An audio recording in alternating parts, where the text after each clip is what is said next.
Banyak kalangan masyarakat mempertanyakan tingginya lonjakan kasus positif COVID-19 di Bali sejak pemberlakuan PPKM darurat. Hal tersebut diakibatkan semakin banyaknya anggota masyarakat menyadari ancaman virus corona dan mulai melakukan tes untuk mengetahui apakah diri mereka terpapar virus corona atau tidak.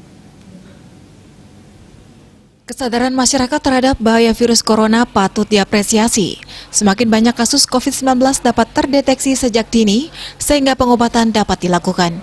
Pengamat kesehatan Dr. Madirendra Wisnu Rahasbistara mengatakan, kemunculan varian baru virus corona patut diwaspadai. Seluruh anggota masyarakat diimbau untuk segera melakukan vaksinasi COVID-19 dan prokes dilaksanakan secara ketat, seperti lebih sering mencuci tangan, menjaga jarak dan hindari kerumunan dan memakai masker dengan benar. Jangan pernah abai prokes karena virus corona bukanlah musuh yang terlihat.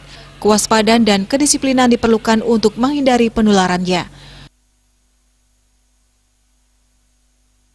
Masyarakat banyak yang sadar, banyak yang tahu bagaimana cara mendeteksi corona, mulai melakukan tes-tes yaitu PCR, swab antigen, sehingga makin banyak orang tahu, akhirnya makin banyak sadar, makin banyak melakukan tes, dan akhirnya makin banyak ketahuan hasilnya.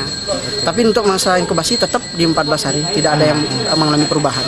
Sebelum PPKM dia sudah terinfeksi, mulai tes setelah PPKM, akhirnya mulai tes setelah PPKM kan banyak tuh, otomatis setelah banyak, mulai dah Satgas-Satgas mencatat-catat yang hasil-hasil dari yang positif. Gitu. Apalagi ada yang sudah divaksin, positif masih dilakukan swab gitu.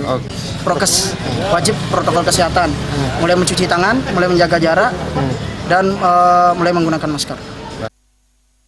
PPKM darurat ini memang dirasakan berat bagi masyarakat, terutama Bali yang ekonominya sangat terpuruk karena sangat bergantung pada sektor pariwisata.